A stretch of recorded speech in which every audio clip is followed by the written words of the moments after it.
everyone, and thank you, Maya, for the introduction, and also thank you, the team, for the invitation. While I was listening to the introduction, I realized that most of the things that I will be talking about are less about energy as such, but rather about the broader context that kind of defines how energy operations within and outside of Ukraine are unfolding now and how they impact kind of future energy transitions in Europe and in Ukraine. So this will be kind of the introduction into how energy infrastructures were built and are being built now and will be built after Ukraine, after the war in Ukraine ends, if this will happen. So I will share my slides now in a second. And before I begin, I want to start with two introductions. So one short introduction. And it's rather an acknowledgement. And for this acknowledgement, I want to refer to my dear friend and colleague, Daria Cymbaluk, who wrote that imperialism, including Russian imperialism, operates through erasure.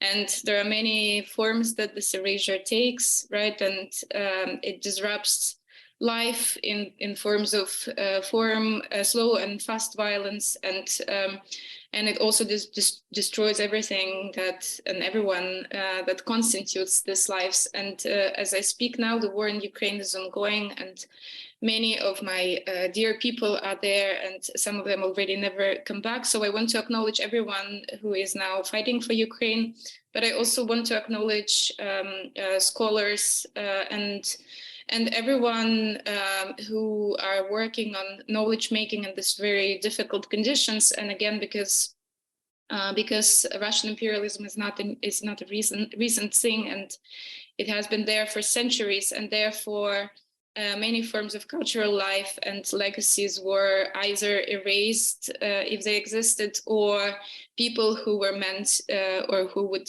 do them in the future were kind of not being able, or they were killed like in the current war, and they will not be able to do the work that they would otherwise do. So I want to begin with that acknowledgement, and the other longer introduction is to add a bit of a context to my presentation and to what I do, because as it was mentioned, I was trained as an art historian, and then before I was trained as chemist, and then more and more I work with kind of in this intersection of visual culture in the context of environmental humanities, and so that's my art history is my main expertise, so to say, but. You might have noticed that over the past few decades, especially over the past 2 decades, the topics related to environment are becoming more and more prominent. And it seems like whatever you do in one way or another, it is, as I thought, and it seems to me, in one way or another, it is not possible to kind of avoid, right, the understanding of where we are at this moment in terms of kind of different planetary affairs, and so the topics that are related to environment and climate, they are really relevant to kind of any form of life and also research. And you might have noticed that also on artistic and discursive platforms all over the world, but especially and predominantly in global north, the environmental rhetoric is very present, and again, not only in art and academia, but then also politically, also in everyday life. Like we all talk about it, or like we all have some degrees of fears and hopes related to the environment. And I lived in Ukraine, and as someone who works with knowledge making in Ukraine, and someone who also reads lots of books and theory, and is partially educated in New York and in the West. So I was constantly struggling with seeing how the theoretical frameworks that are proposed within environmental humanities, and it's a very new and very broad discipline. So I was constantly struggling with how these theories, and they're not entirely fitting to the realities that I wanted to talk about. And by that, what I mean is that kind of the conversation about environment, and we know that there's many directions where this conversation goes, and all of them, they depart from the critique of Western modernity, right?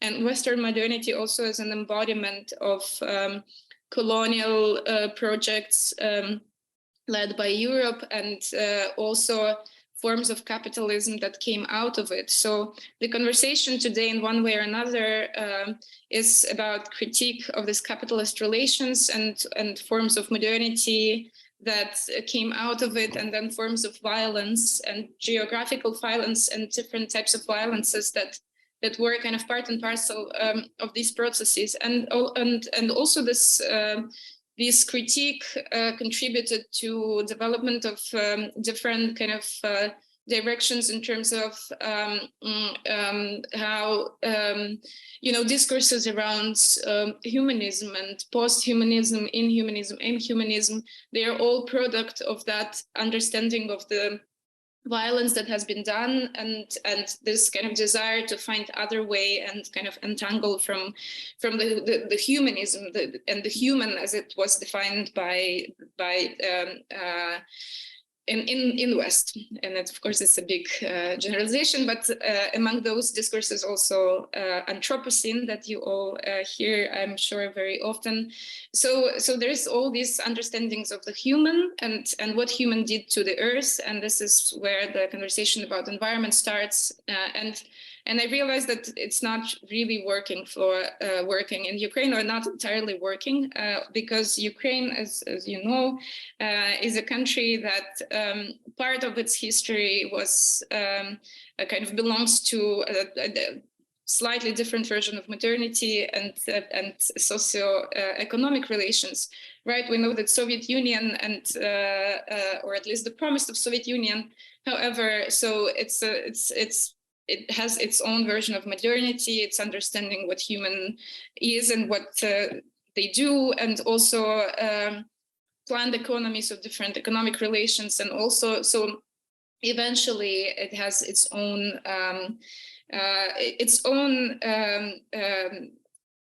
infrastructures for extraction and depletion, and its own speeds for that, and so on. So I realized that kind of the environmental humanities in Ukraine should depart or should begin somewhere where this kind of hybrid version of modernities and hybrid histories should be understood first, right, or taken into account. And now, when the war has started, we also see, and I mean, it's not that it was not obvious before, because this war started many years ago, and it's not only Ukrainian war, other wars in the region. And so the problem, as we see, especially now, is that there is a specific, I mean, the specific historic and discursive distortion, because we talk a lot about kind of West as the root of all evil and so on, but the conversation about Russian imperialism is either not happening or it's not really nuanced, and so there's so much work that needs to be done in order to understand all these different positions and kind of how historically we can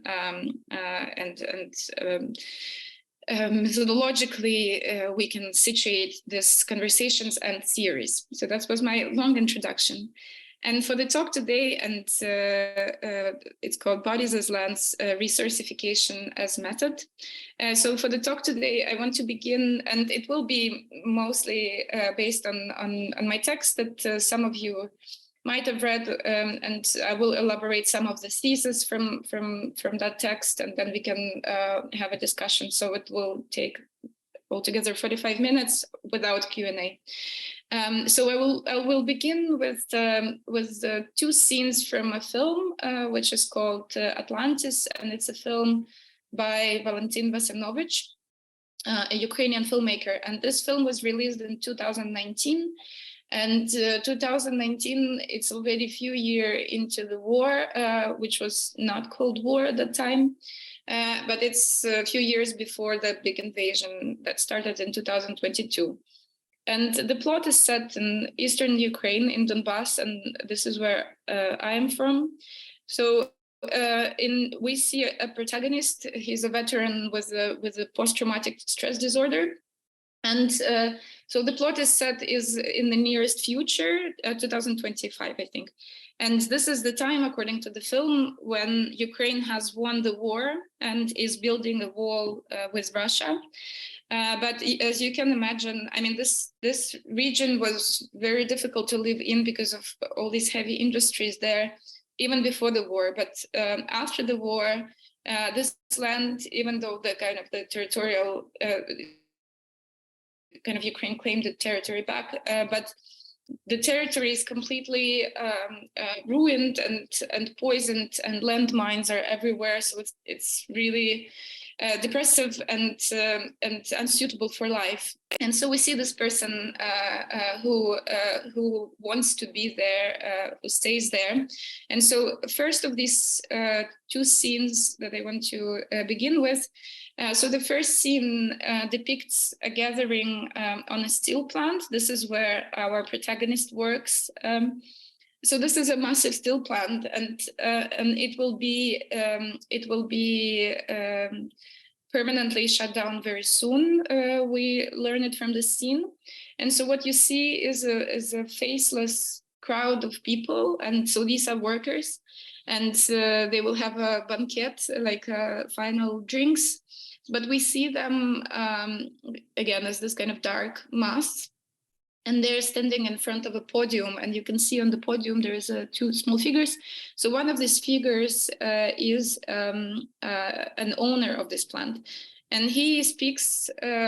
He addresses people, and we can see that he's very present. His face is projected on the screen, and so he's very dominating. And he speaks with this, he speaks with this Silicon Valley vocabulary. He says, the tributes to the past must be paid, but let's harness new technologies. Let's build a new competitive Ukraine. Let's build bright Ukraine. Let's boldly face the new future, something like that. And he says this to the people that will be unemployed right after this meeting. But what is interesting for me is, and this is what we can also kind of understand from these words, that tributes to the past must be paid, and also that this person, he speaks with very distinct British accent. And some of you might know that Donbass, and so it's a combination of words, Donetsky basin, so Donbass basin. So the very word was kind of designed to designate, to inform about this place as being the site of extraction.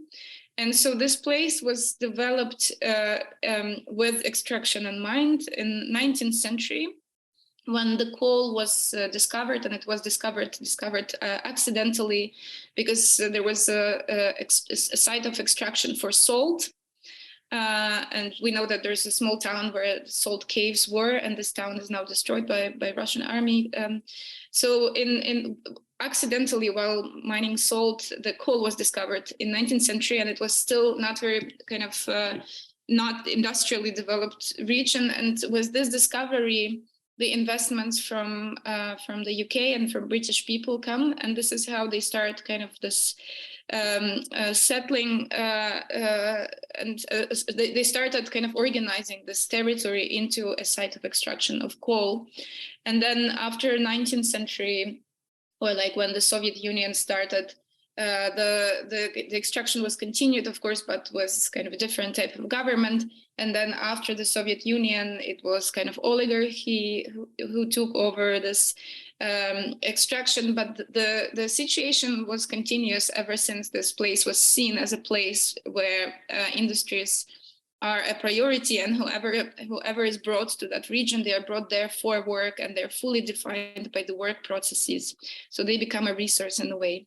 And in this screen on the podium that this crowd is facing, we see in the film scenes from a movie by Dziga Vertov. And so Dziga Vertov was a Soviet avant-garde filmmaker, and probably some of you know his works, including Man with a Movie Camera. So we see scenes from a film which is called Enthusiasm. It's also known as The Symphony of Donbass. And this film was made in 1931 or 32, I don't remember exactly, but this was exactly the time to kind of, the spirit of glorification of the industry and kind of a man and the state being able to kind of extract, and there's lots of powerful vibes in this process. So this is what he means by tributes to the past and this figure of English-speaking owner, right? Like I have the legacy of us, British investors coming here and kind of developing or making possible this extraction here, but now it's over, right? And so this is the first scene that I wanted to address. And the other scene is when this protagonist is invited for a private conversation in a car, and the person who invites him, and I mean, I can assume from her accent that she's German or somewhere German speaking. So she is in Donbass as a representative, as a member of environmental monitoring mission. And so she does her research there and measures, and accidentally this guy saves her life because her car hit the landmine. And so because he saved her life, she's being kind, and she says, we can find you a job in Europe. Get out of here. This land is completely unsuitable for life and will be for centuries to come. And he says, you know what? Actually, I fought for this land, and this is where my family was killed and my friends. And I also, this is some kind of, I have a very direct relation to this place and struggle for it. And he says, actually, also, I did some research. And in fact, it's not entirely true that living is not possible here, because there are solutions how to fix the water problem and some other problems. And she says, this will not be economically beneficial for European Union, so we will not do that. You will be here just completely abandoned with those other people who stayed here. And for me, these two scenes, and I think the film itself and the scenario is an embodiment of many problems that I wanted to talk about. And so essentially what we see here is, and again, it's a very, in the film, it's a very kind of direct, right? You can understand what these scenes mean right away. So we see a scenario where there is this east of Ukraine, and there is Russia that is attacking, right? And it's an immediate physical attack. And so it's been fought back and kept away, right? But leaving this massive devastation after. And then on the other hand, we have different type of kind of agents who are coming to this land. So they estimate its what it can give. It includes people as a force, as a resource in their calculations, and when it's done, when everything that was profitable is taken, then that's over. So I wanted to understand, or like to find the proper framework how to talk about these processes, like this double colonialism essentially, and imperialism that comes from both sides. But one is actively killing and erasing and kind of declaring their desires to kill, and also because of identity or language, apart from all the other aspects. The other one says, yeah, kind of you are valuable while you are attached to some of the resources, or while you can do the labor. Otherwise, not entirely humans. And as you can see, it's difficult because, for example, if we talk about colonialism in the West, right? There's the category of race is always instrumental, and through that category is it's an entry point into how this differentiation of human and non-human was made, and so on. And it's in this situation of Ukraine, it's a bit more complicated because, as we know, again, in the Soviet Union, there were many forms of stratification and racialization, and it was not always linked to the skin color, and also, again, to address the class issue is more complicated because officially they were all kind of one class, and so on. So and also, again, for me, post-colonial theory was very productive in many ways, but not enough, because I also wanted to talk about these processes beyond categories of identity, for example. But what is important here is that we clearly see that there is a subjectivity, right, in the East and in Ukraine. So there's a clear demonstration of like, this is how we want to be as humans and build our subjective life here. And it's being constantly kind of, reduced to something else. And this is why, for me, it was productive to actually look at material implications of these complex colonial scenarios. And it's also, this is why in my work, I look at infrastructures, right? Because there can be many conversations about different things, including language and identity and so on. But when you have an infrastructure, when you have an actual material object that organizes movement of matter and people, then you can kind of also look at how, like, what kind of processes it organizes and what kind of imaginations are attached to it. And so this is how I arrived to the things that I wrote in this text.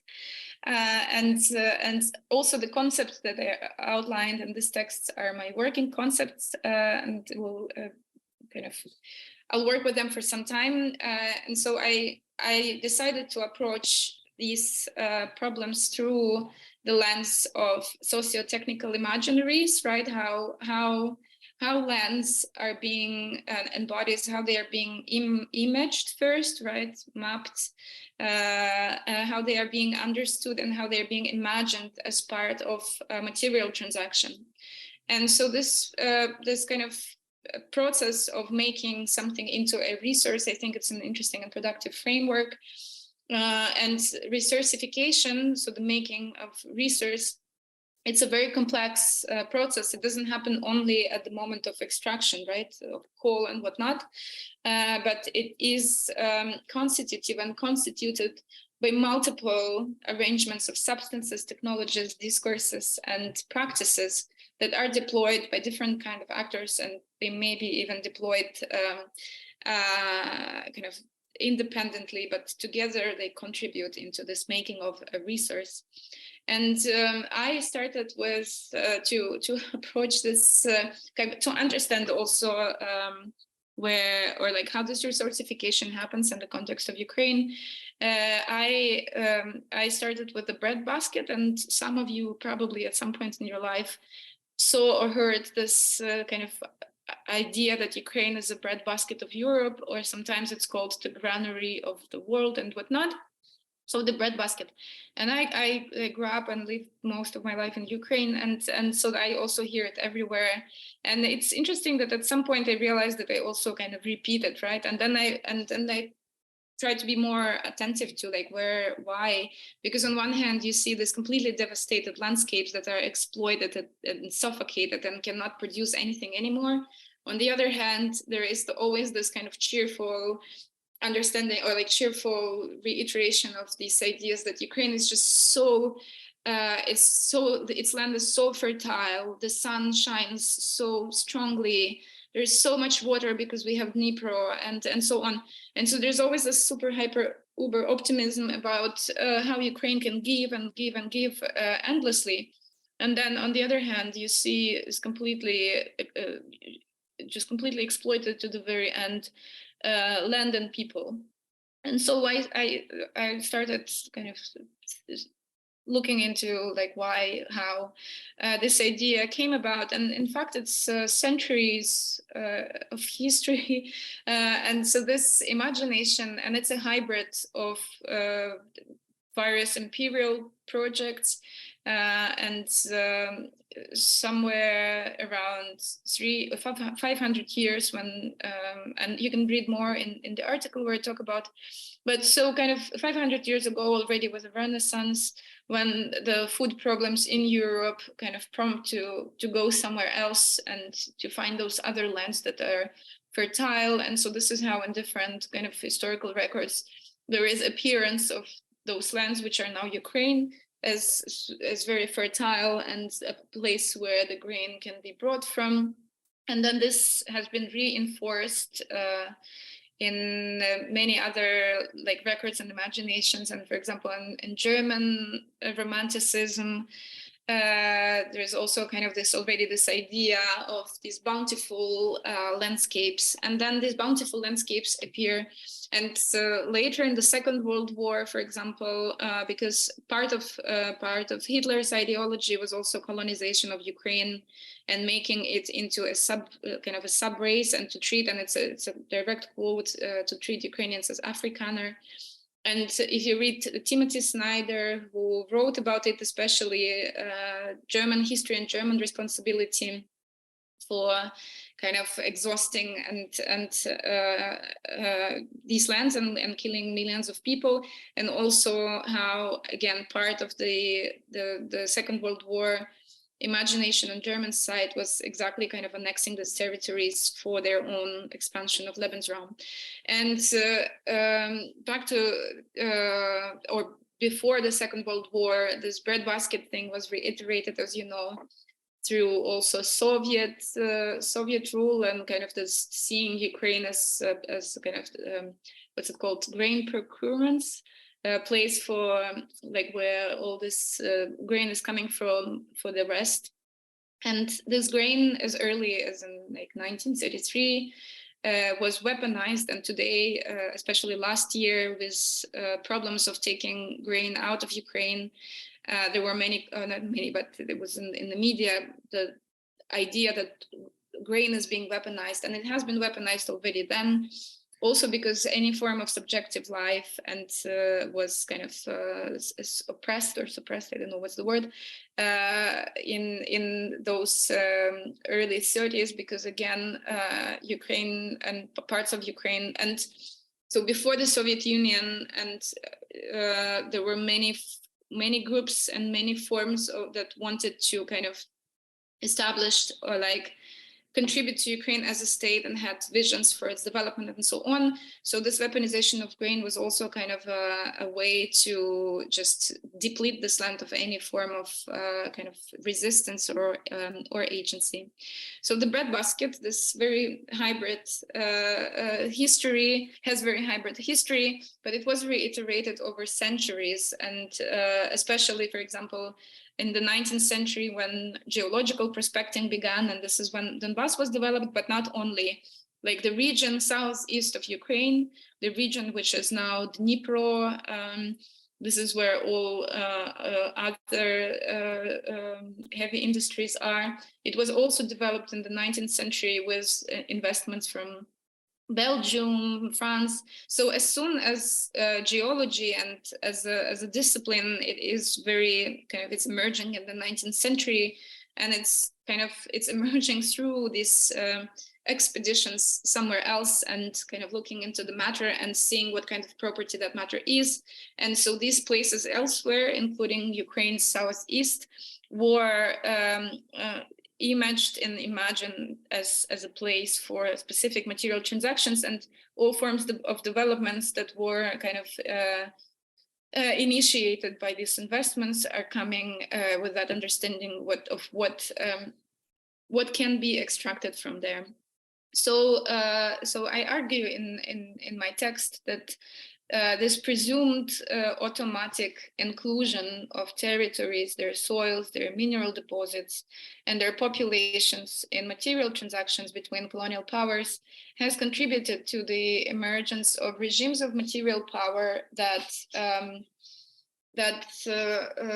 prevail today through constant reinvention. So again, this is not a problem that only rests in history, but a huge problem is that again, any form of subjective life, and you know, there's so many conversations and lots of West-splaining, especially over the course of past year, well, people try to tell you, like, you know, it's just a big war between Russia and the West, or like Russia and America, and somehow people just like are not being shy in their overall ignorance, and like how little they know actually, and how little they are interested to know about the actual kind of subjective life that is in Ukraine and that is being ignored since forever, right? Because it's kind of easier to think about this kind of big fight of two colonial powers and completely ignore the entire imperial resistance that has been in Ukraine since forever, and especially we can see it with the current war. So I want to give you also a few examples of this presumed automatic inclusion of these territories and their soils into this kind of in how material transactions are being imagined, and what kind of regimes of power are being reinvented. So I think the most prominent example is the Nord Stream 2, and this is the fragment from the article that I recommend you to read, and probably you already did, some of you, which was written by Oleksiy Radynsky. So he's also a Ukrainian filmmaker and scholar, and this article was written, I don't remember when, like 2018 or something. And this is where he looks into the development of the Nord Stream. So back then it was not finished yet. But what was important for me and for my research, because I'm in my research, I look at, again, how these socio-technical imaginaries come to being and what kind of infrastructures they enable, and then what kind of imperial processes are being constantly reinscribed through those infrastructures. And with the Nord Stream, for me, what was really interesting is the conversation that was surrounding it, right? Because in Ukraine, there were many questions asked also from German representatives in Ukraine, including the fears. First of all, people feared, and there were open letters that were sent before the invasion, that once this project is completed, the attack would start. And this is exactly what happened. But also because, again, so the gas infrastructure in Russia is inherited from the Soviet project, right? And so in that Soviet infrastructural project, Ukraine and some other countries were kind of the transition, the place, the transit place where gas travels from Russia through Ukraine to other places. And so the Nord Stream presupposed, or like the idea was the Nord Stream was to kind of remove Ukraine from this scenario. And for Ukraine, it was kind of also existential question, because again, once the pipe was no longer in use, the attack started immediately.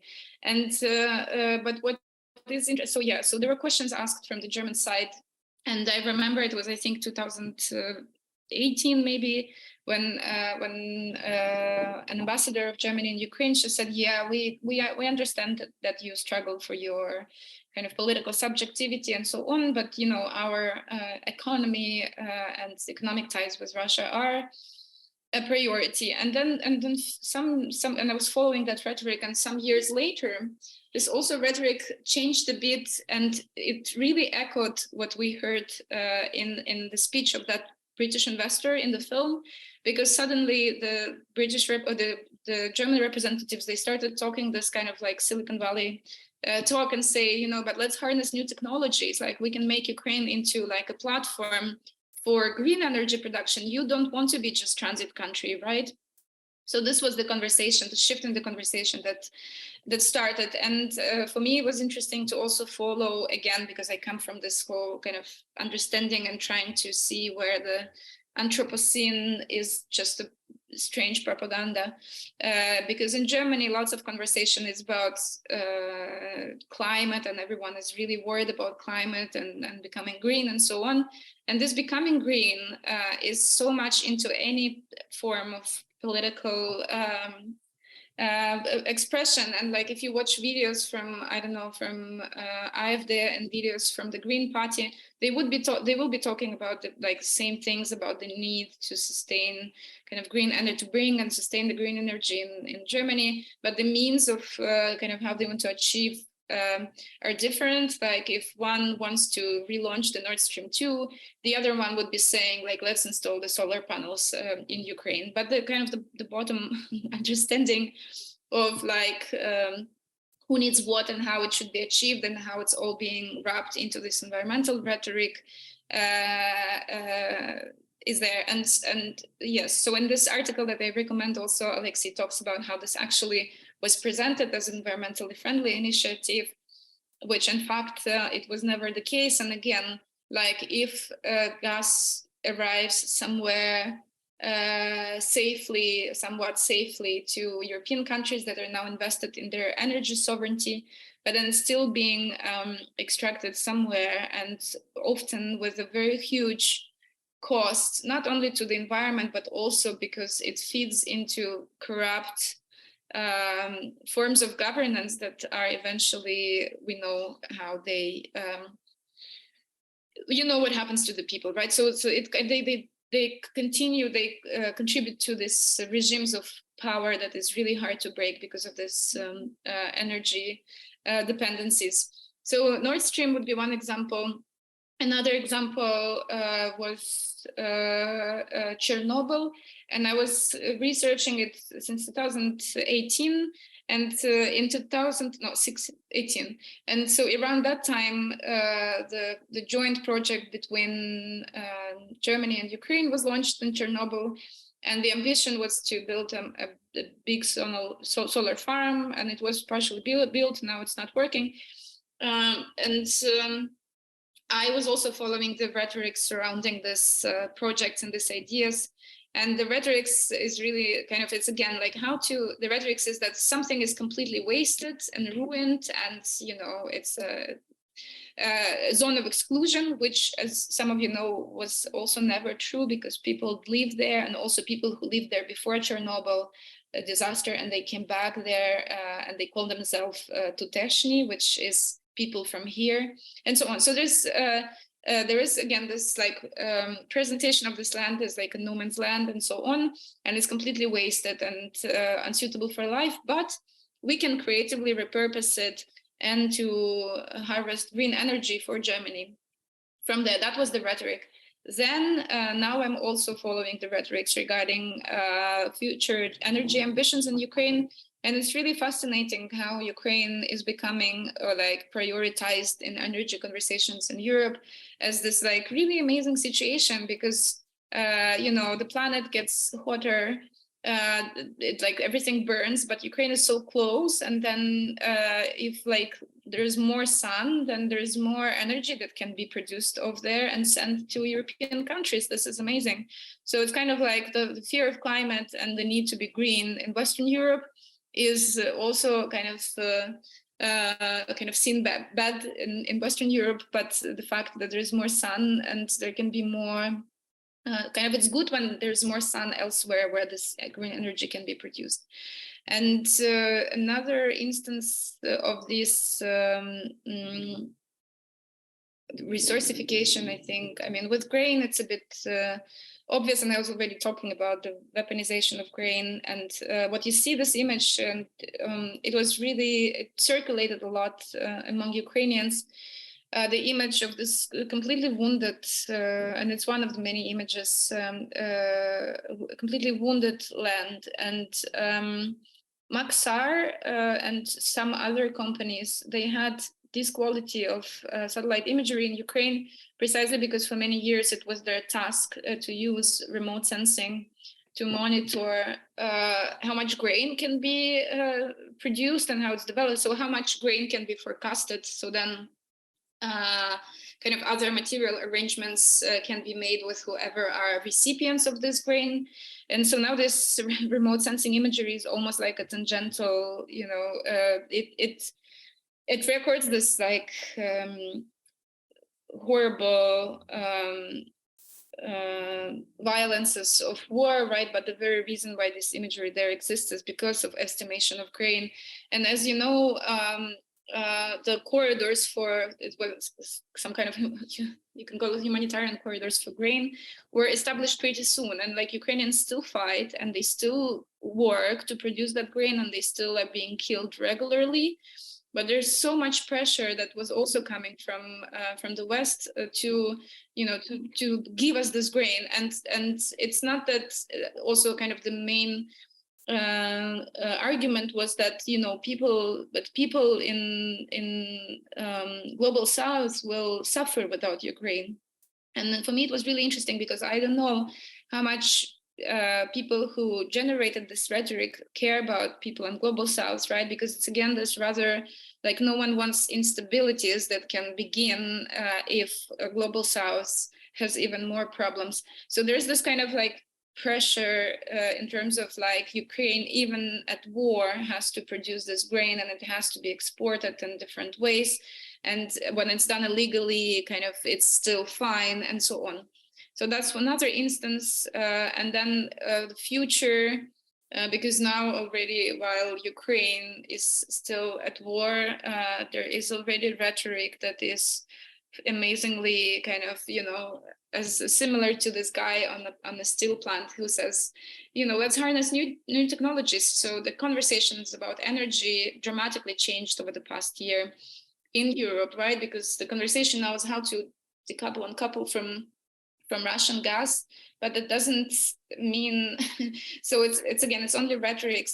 There are these conversations about energy sovereignty and becoming green and so on and so on, but the scenarios that are proposed for this transition are, again, they might use slightly bit different rhetoric, but they also they kind of reiterate this understanding of what can be made use of and why and by what means. And Ukraine in this scenario is seen as like, the infrastructures in this country are and will be ruined anyways. So how can we creatively repurpose what remains and how we can make use of it? And then again, the proposals that we hear now are mostly related to how Ukraine can be a platform for production of green energy. But this production of green energy will not be green for Ukraine. So it will be green for whoever receives that energy. And this is when, again, it's kind of devastating that you have like this country which tries to survive and people who try to survive in these very critical conditions, but it's already imagined as a place and kind of how the devastation of this land it can be beneficial. And I wanted to add some months ago, I've listened to a lecture here at Jordan Center by Margarita Balmaceda, and she wrote this book, Russian Energy Chains, which is very kind of very much recommended. And so so Dr. Balmaceda was talking about also kind of this, how Ukraine was also interested in this Russian gas and so on. And I was thinking about that, and I was also thinking again how to locate subjectivity in this context when there is oligarchy that was making all these contracts with Russia. There was also European, and like many of energy companies operated in Ukraine were registered somewhere in Austria. So there was also Europe that was largely interested in this kind of relationships, because also, again, in Europe, making business is difficult. In everything that is not Europe, east and towards the east, some strange transactions can be done much faster. So kind of there was this different interests coming from whoever economically benefits from these transactions. But there was a huge movement, as you know, like with Maidan, right? If we ask about subjectivity, and this was also not part of the energy talk that was here before, because Maidan in 2013 and 14, that was exactly the subjective move against the type of governance that Ukraine was subjected to through oligarchy. And so this was also a move, and then it resulted in the following years in many forms of subjective life, and how people and communities and politically kind of take some agency in how to even address these material transactions and economic processes. But that, again, that subjectivity was largely ignored by the West, and like not so supported.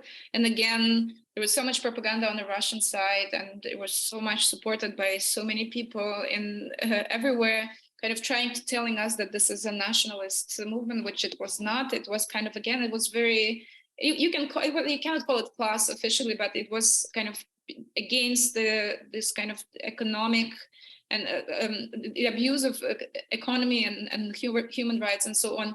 So this form of subjective life was ignored. And now when Russia actually attacked Ukraine, also this type of subjectivity is being physically erased. And many people who were in my communities and with whom we were in protests and also kind of working as activists and researchers, many of them are killed or displaced. And so this is to go back to how do we construct a subjective life, and we did that work. But these forms of subjective lives are being constantly erased. Like we are not even there to continue this kind of, to advocate for different, that we, for example, if we produce green energy in Ukraine, maybe we want it for Ukraine, right? And like we don't need to send it elsewhere and so on. So there's like these conversations, but they are becoming less and less possible because people are being killed where the plans about Ukraine are being made. And so I will conclude with kind of a final note that this framework of resourcification for me is very productive to think this process is beyond categories of race, for example, or class, or like not being limited by these categories. And so to see how territory and people are imagined as a component of material exchange. And it is this imagination that kind of for the outsiders and for many people inside as well kind of justifies, people say, yeah, like, like you're suffering, but we need your grain, or like, yes, it's pandemic, people cannot move, but we need to bring your people to Germany to harvest spargel, like asparagus, because Germany needs their asparagus. They cannot live without it. So this kind of like making something into resource, and it's process that also enables this category of inhuman. It justifies slow violence, and it equates human population and life to matter with some usable material capacities. So I will stop here. Thank you so much, Asa. Applause, virtual applause. So now I want to invite people to contribute questions. You can use the raise hand function in under reactions, or you can type your question, I'll unmute you, or you can type your questions into the chat box. So yeah, please, Q&A away.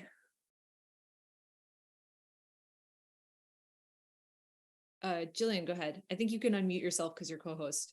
Yes, thank you so much, Asa, for this talk. I was really interested in the way that you began by pointing out that most work that's coming out of the environmental humanities is rooted in the history of capitalism in Western Europe and the United States, and that it therefore does not address the history of socialism that is relevant in the case of Ukraine, but also that environmental humanities is rooted in sort of Western or global Northern understanding of the human, and that it therefore fails to account for sort of socialist conceptions of the human. And I'm just wondering if there's anything you could say that you feel like is a specific attribute of Soviet understandings of the human that environmental humanities fails to address or somehow cannot accommodate.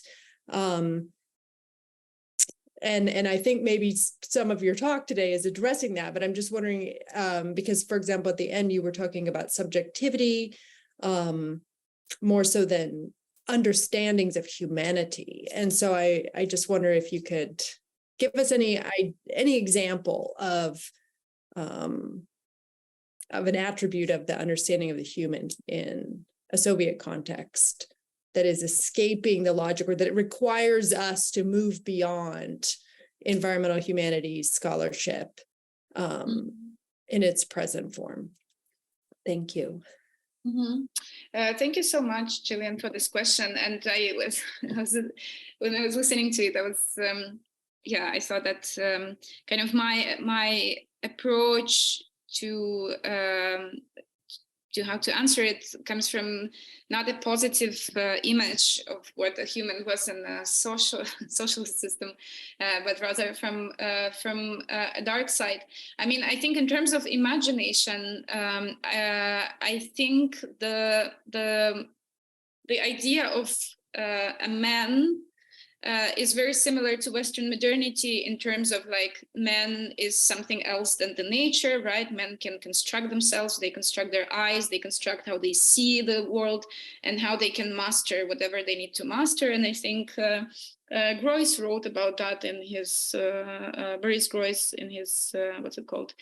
Gesamtkunstwerk Stalin, where he particularly addressed this construction, and with films with avant-garde, right, with the Dziga Vertov and others, we kind of see this like force of like a man that is also a technology, and it's very compatible with how it was kind of imagined in futurism, and so in kind of in European modernity. So I think the difference is what were the promised ends, you know, like where do we mobilize this human, like what kind of, because in the Soviet ideology is that we kind of build something, kind of we build a state for everyone and so on. So it's kind of the ends were imagined differently. But what was for me interesting, and it still is, and still kind of I try to understand how to approach these questions, is that you know, lots of it was just this promise. And so I come from a family of so both of my, and so I mean many of the things that I talk about, and the reason why I try to theorize them somehow is profoundly of like coming of a personal experience that I see is just completely not matching the big claims that were made by the state or by the Soviet Union.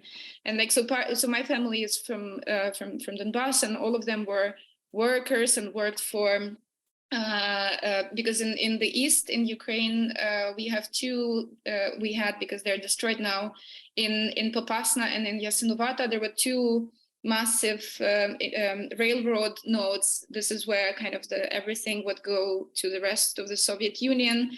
And so both of my families were worked on those railroads.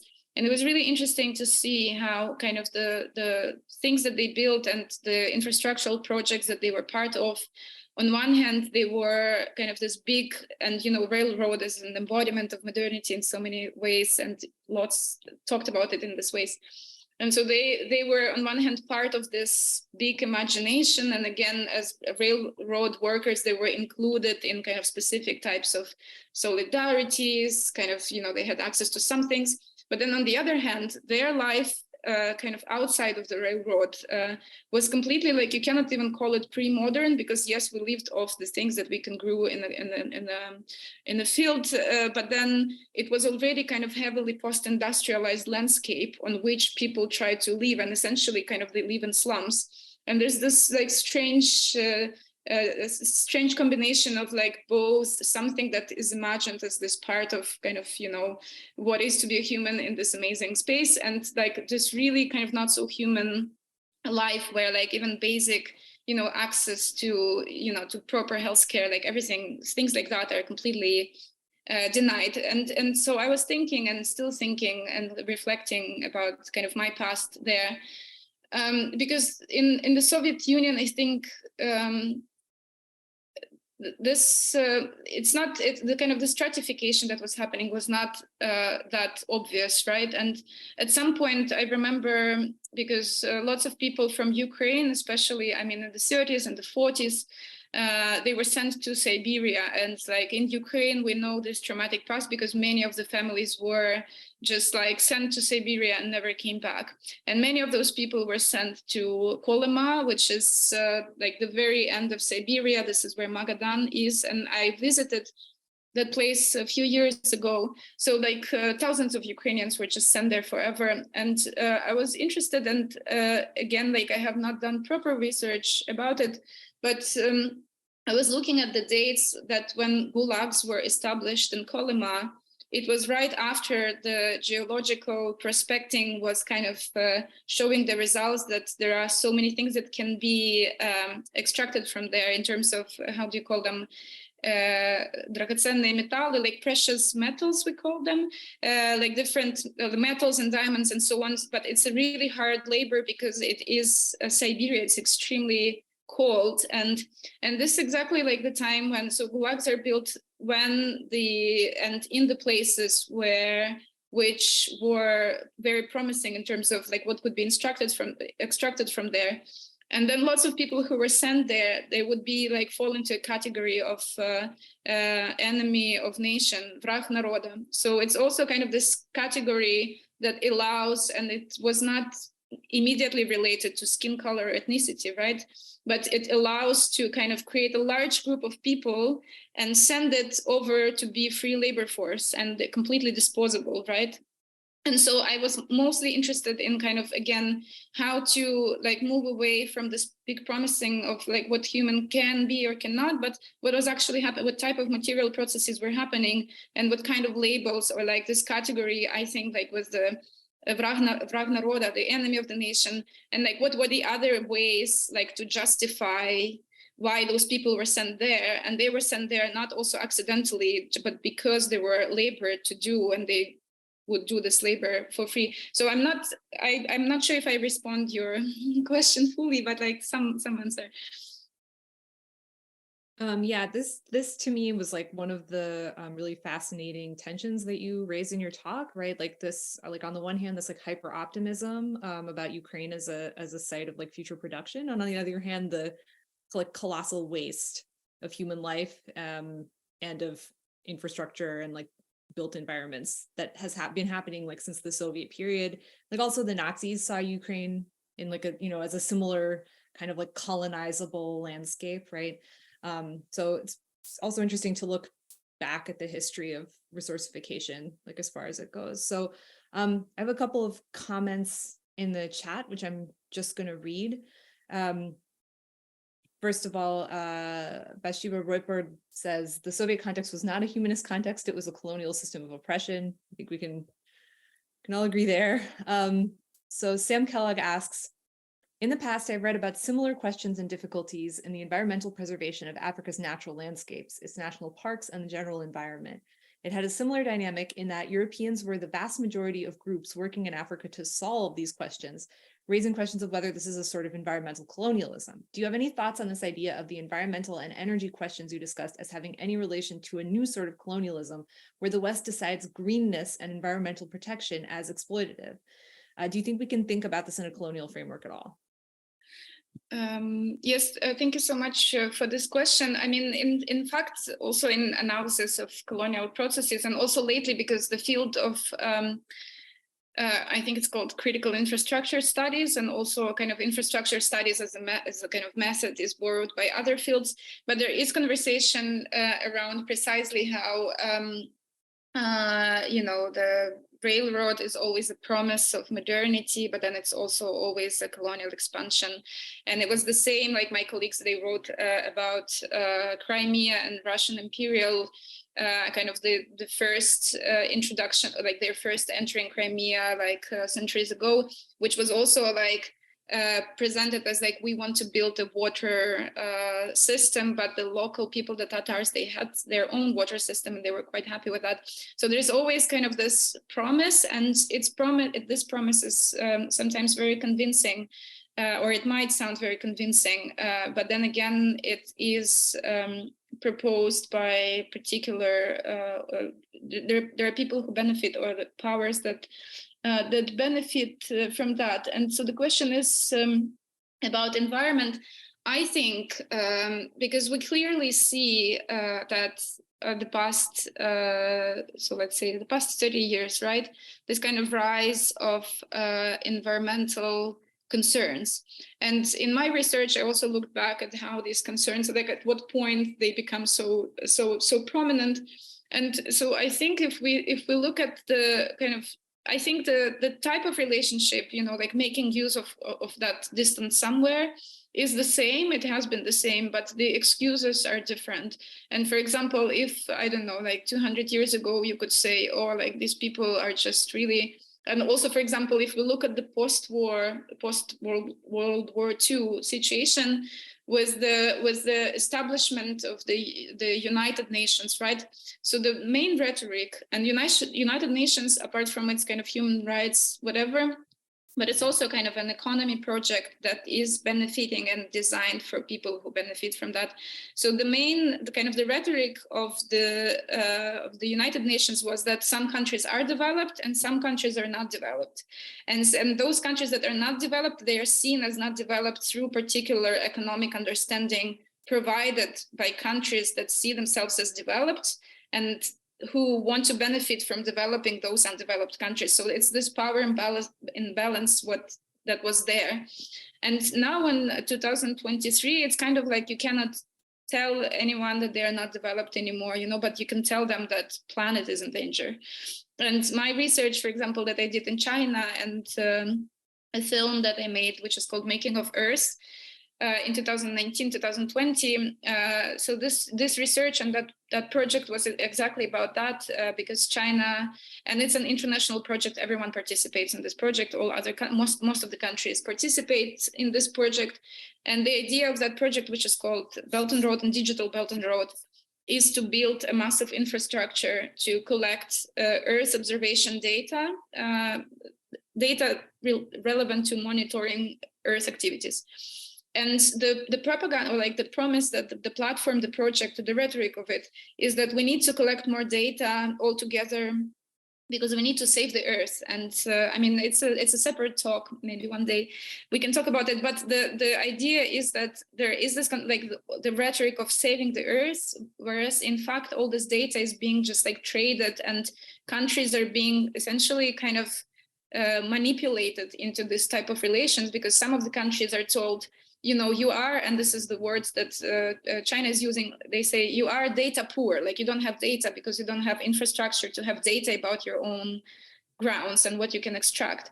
But we have data and we have money, and let us come and develop your region. And this happens because also, again, people in politics are oftentimes interested in this, or they lack enough kind of understanding of how to build proper political subjectivity, but also subjectivities that exist on ground, and people who resist to this type of projects because they know that this will be a pure exploitation of their land.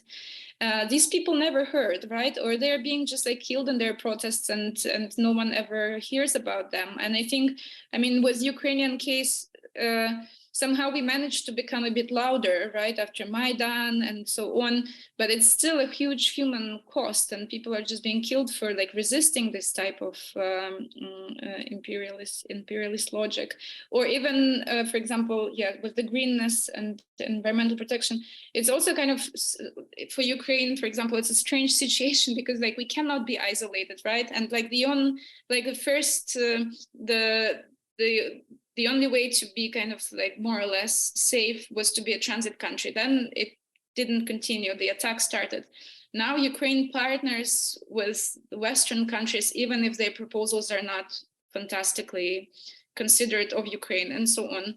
So it's a complex question, but I think yes, it can be talked as colonialism. And so the final remark on here, when I did research in China and I talked to representative of United Nations environment, and I asked them. I said, this is colonialism, and he said, no, it's not colonialism. It's just pure capitalism, because the country does this if they want. So they say yes to this contracts, right? But we can question that, like, you know, where this why these contracts are being signed. Is, of course, it can be questioned. All right, I see Yudia's hand up. First of all, thank you so much for this very great lecture, very touching. I was just, maybe it's like a 2 questions, maybe it's 1. I was just wondering about some local forms of resistance to this abuse of land and resourcification. It's either epistemic or just everyday practices. And the other one, I was also thinking if there are something like a revival of some local sensibilities, or like local relations to the land that were somehow erased and now is, I don't know, like popping up or like coming back in Ukraine now, in Ukrainian context. Yeah, I don't know if it's 2 questions or 1, and you can maybe answer the one you like more, but yeah.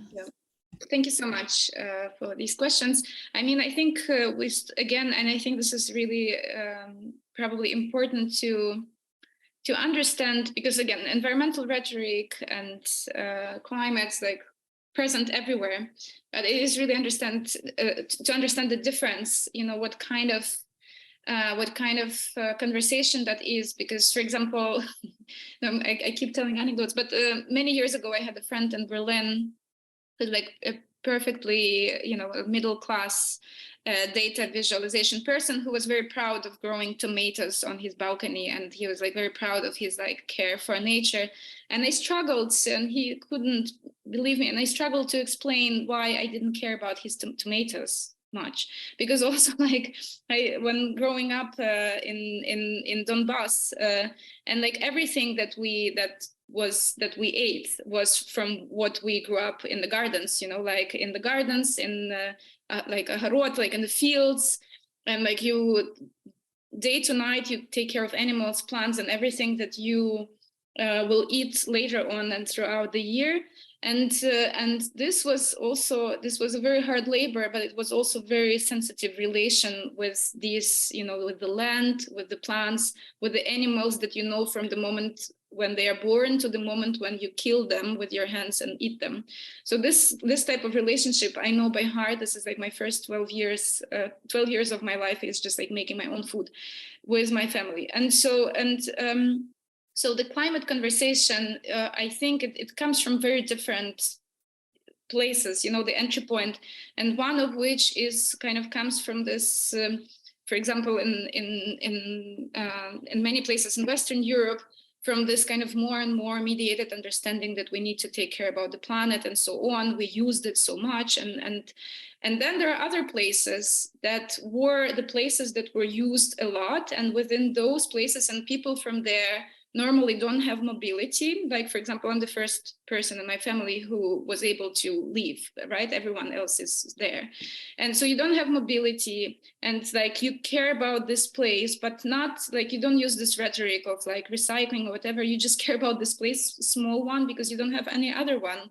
And you might have heard, like, for example, many people, including my family, and their town is being like bombed all the time. And like many people, they're not leaving because they're not leaving their animals behind, you know, or like they don't want to leave their plants behind and so on. So there is this, and it has been there. It's just kind of, it doesn't use this popular climate concerns and talks. It's just like caring for the land, because you will be with this land forever, and your relatives are buried there, and you might be buried there. So it's a different type of caring. And you asked about protest movements, because I think in places like Ukraine, and it's all about protests over the past decades, and these protests, they're not necessarily, you know, they're not necessarily framed as like we are part of global anti-climatic whatever, but like protests to protect this piece of land from development, this park, this mountain. You know, there's like my friends, and some of them are already killed and some of them displaced and some of them are still doing that. It's a never-ending fight with like trying to protect everything that is being grabbed by developers that are coming from elsewhere all the time. And the very last text that I wrote also while in Ukraine was exactly about that.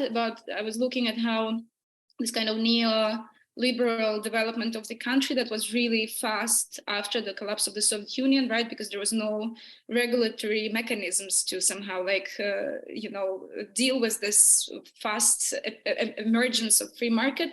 And so I was looking at this like transformation of physical spaces, and I was looking at people, my circles, who were constantly like, we are constantly at some protest. And this is also like the format of like how we meet and how we build our memory together in solidarity, because we're constantly somewhere, like whether you're tired or not, you just go and try to not let that park disappear, right?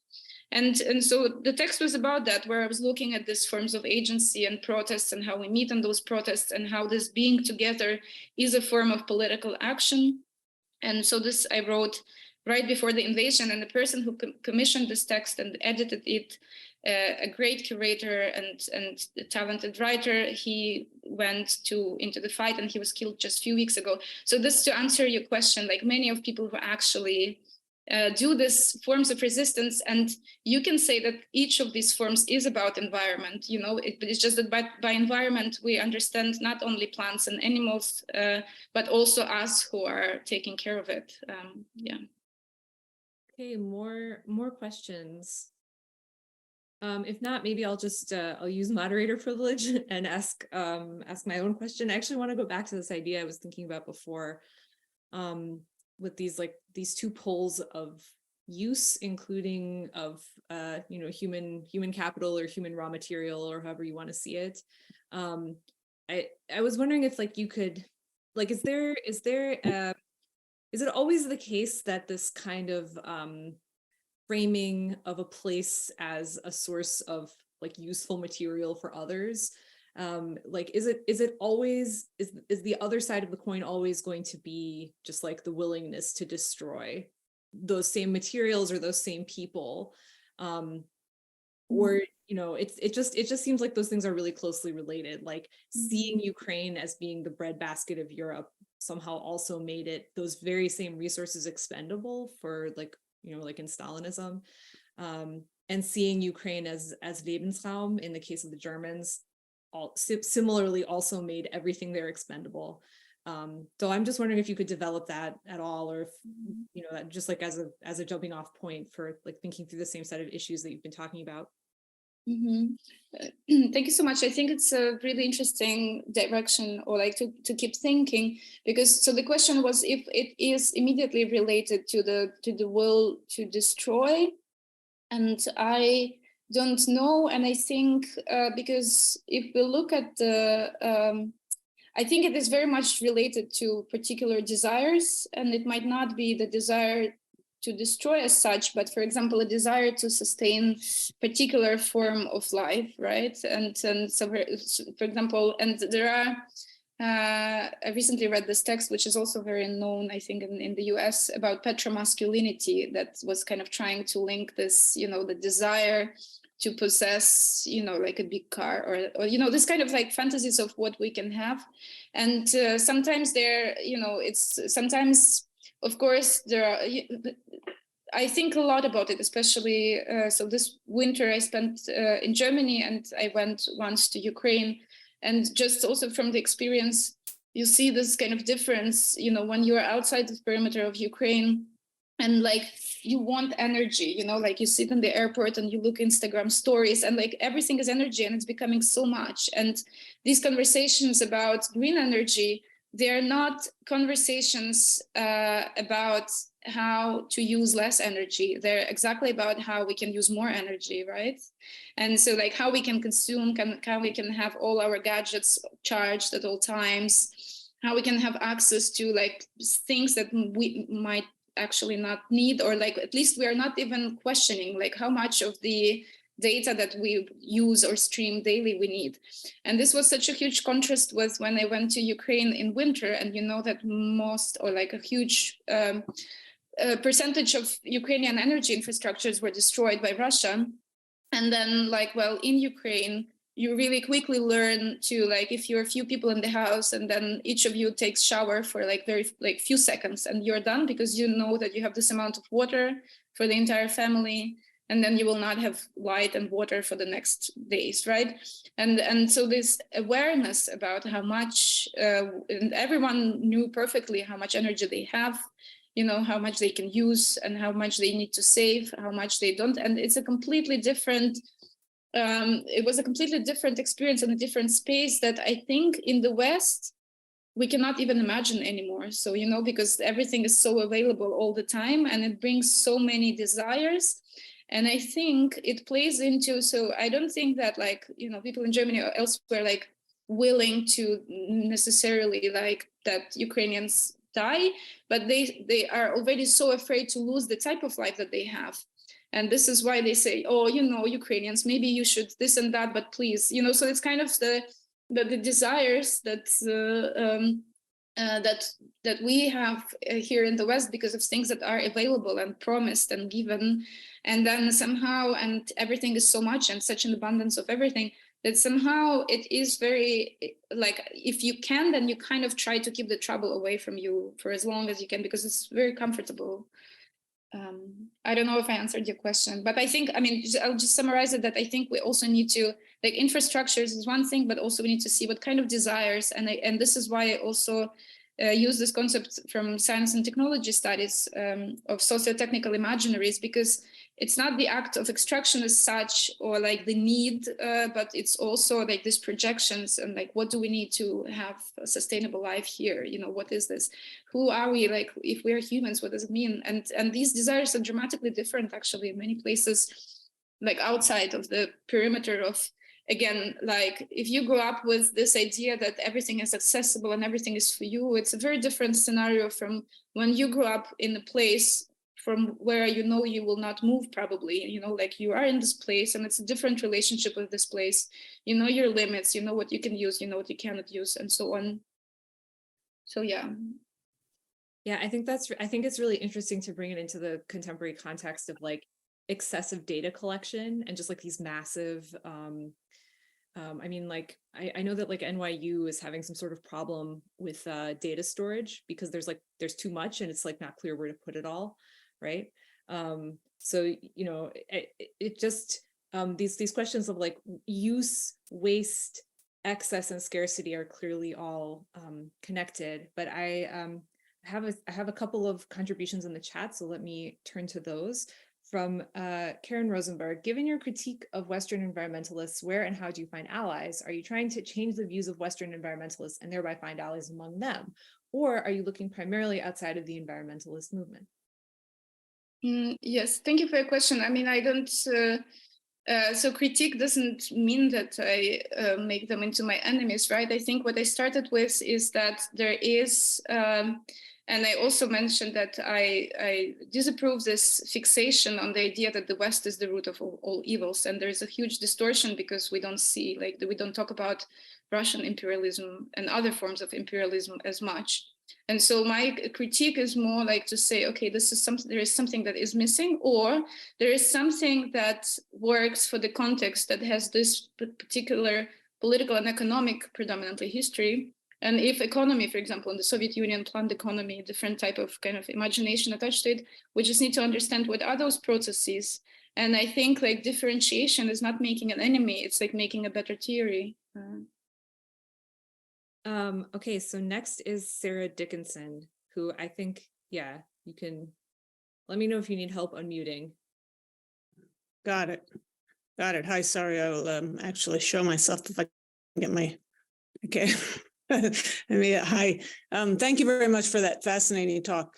That was really interesting. And I'm sorry that I missed the first part of it, and maybe you said something about this, but I was wondering, sort of on a philosophical level, I guess, or theoretical level, if resourcification, how you would relate that to the term commodification? That's a good question. Let me think. I mean, I'm sure I cannot give you immediate answer like drive to it from Marxism right away. Right, because I mean, okay, just off the top of my head, but I think it's also, we can see it as an invitation to think about it together now and in the future. So the distinction between commodity as something that can be kind of, you know, something that can be consumed, and the resource, which I think might be a bit kind of a different semantics here, like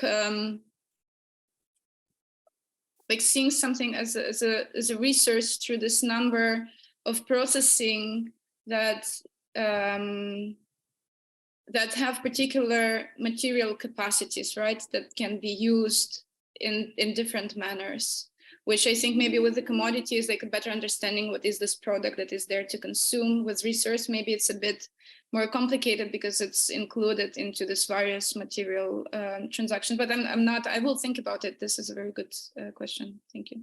I was wondering if maybe resourcification is a bigger picture and commodification is a small subset of resourcification. Maybe I don't know.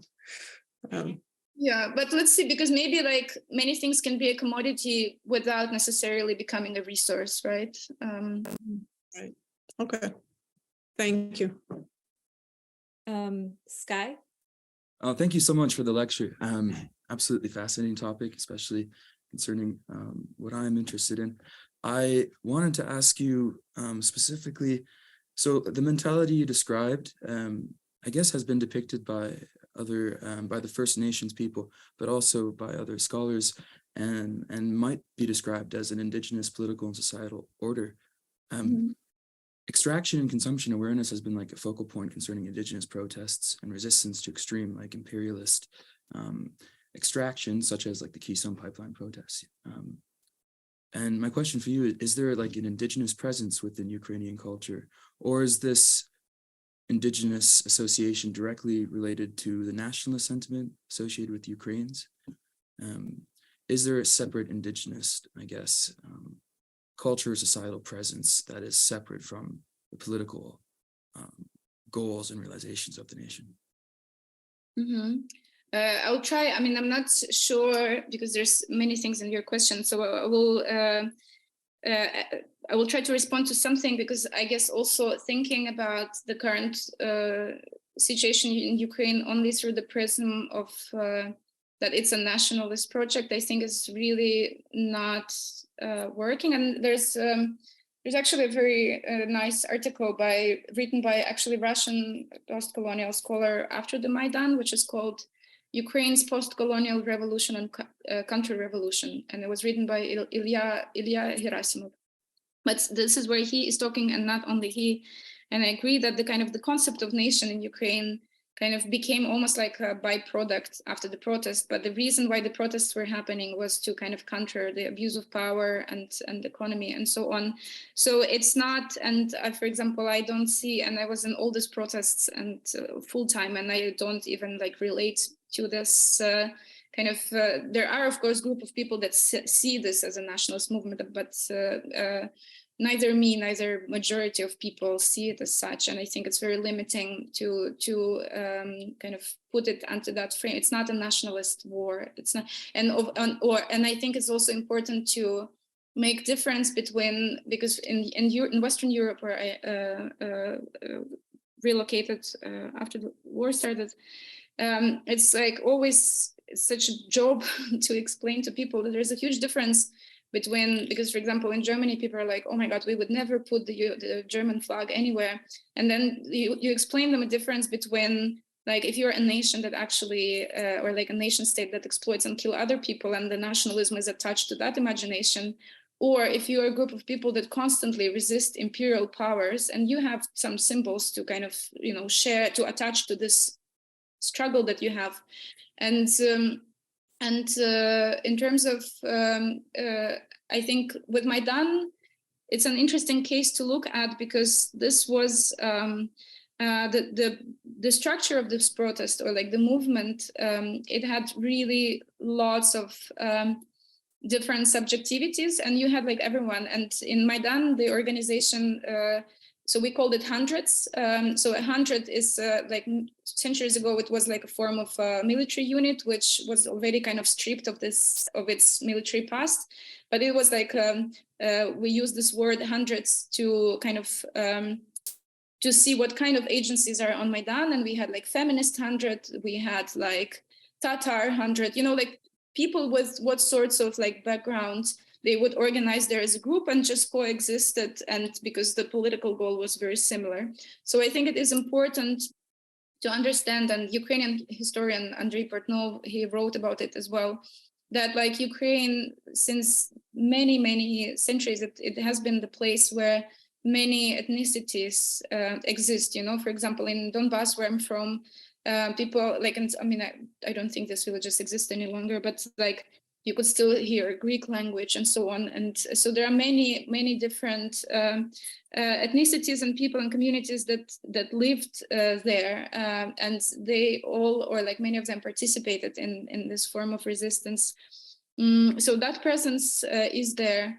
And I think to situate myself, because you mentioned that like some of the theories overlap, and I'm pretty sure they do.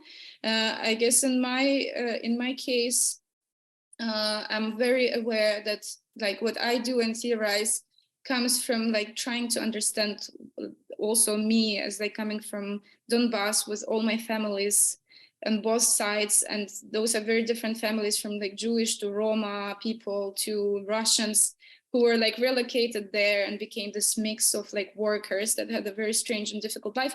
Like to understand where I am in that spectrum as well. And because again, like I'm less interested in the nationalist project as such, but more of like more nuanced understanding how people become what they become, you know, as part of some imagination.